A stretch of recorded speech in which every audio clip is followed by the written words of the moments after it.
आरकोट का कर्ज, मद्रास की सूदखोरी और रॉग स्टेट का उदय।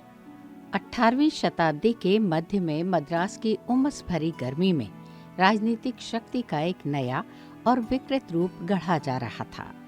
तलवार से नहीं बल्कि लेजर से। इस बेतुके औपनिवेशिक रंगमंच के केंद्र में बैठा था मोहम्मद अली खान, आरकोट का नवाब, एक ऐसा शासक जिसकी विशाल राजनीतिक शक्ति विडंबनापूर्ण रूप से उसके अपने पूर्ण दिवालियेपन पर टिकी थी। नवाब ने एक खतरनाक विरोधाभास खोज लिया था। ईस्ट इंडिया कंपनी के कर्मचारियों का कर्जदार बनकर उसने अपने अस्तित्व को उनके व्यक्तिगत भाग्य के लिए अनिवार्य बना दिया था। वरिष्ठ गवर्नरों से लेकर कनिष्ठ क्लर्कों तक कंपनी के अधिकारी नवाब को 20% या उससे अधिक की सूदखोरी दरों पर पैसा उधार देने के विशेषाधिकार के लिए एक दूसरे से होड़ करते थे। इन अधिकारियों ने महसूस किया कि कंपनी द्वारा दिया जाने वाला मामूली वेतन उस शानदार निजी संपत्ति के सामने कुछ भी नहीं है जो नवाब की नकदी की सख्त जरूरत से निचोड़ी जा सकती थी। भ्रष्टाचार की ये वास्तुकला कर्ज और निष्कर्ष के एक दुष्चक्र पर बनी थी। बढ़ते ऋणों के पुनर्भुगतान को टालने के लिए नवाब कंपनी के प्रतिनिधियों पर सोने और हीरों के शानदार उपहारों की बौछार करता था।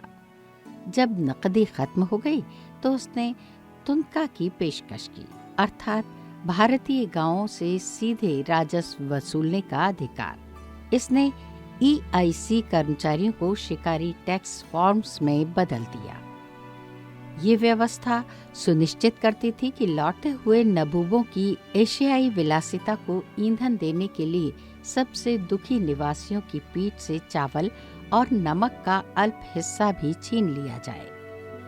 इस व्यवस्था का सबसे बड़ा लाभार्थी पॉल बेनफील्ड था।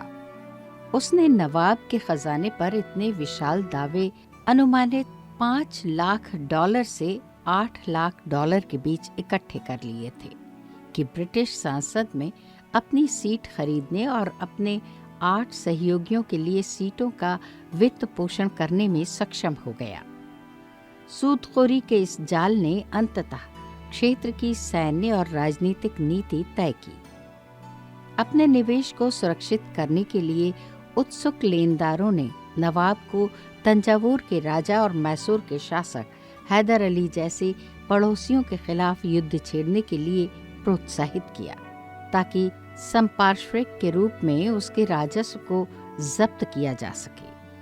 आरकोट इंटरेस्ट इतना शक्तिशाली हो गया कि इसने ब्रिटिश संविधान के हृदय में घुसपैठ कर ली। कथित तौर पर संसद के बाहर सदस्य नवाब के पैसे से वित्त पोषित थे ताकि सूदखोरी की इस स्थिति की रक्षा की जा सके। एडमंड बर्क ने बाद में प्रसिद्ध रूप से इस पूरी व्यवस्था को घृणा का स्वर्ण प्याला कहा। लूट, सूदखोरी और उत्पीड़न का ऐसा प्याला जिसने ब्रिटिश राष्ट्रीय चरित्र को भ्रष्ट कर दिया था। मद्रास की सूदखोरी ने साबित कर दिया कि साम्राज्य की चमकती किस्मत एक रॉग स्टेट यानी अराजक राज्य का मुखौटा थी, जहां व्यापारी संप्रभु बन गया था और संप्रभु को एक प्रेत ऋण के लिए बेच दिया गया था।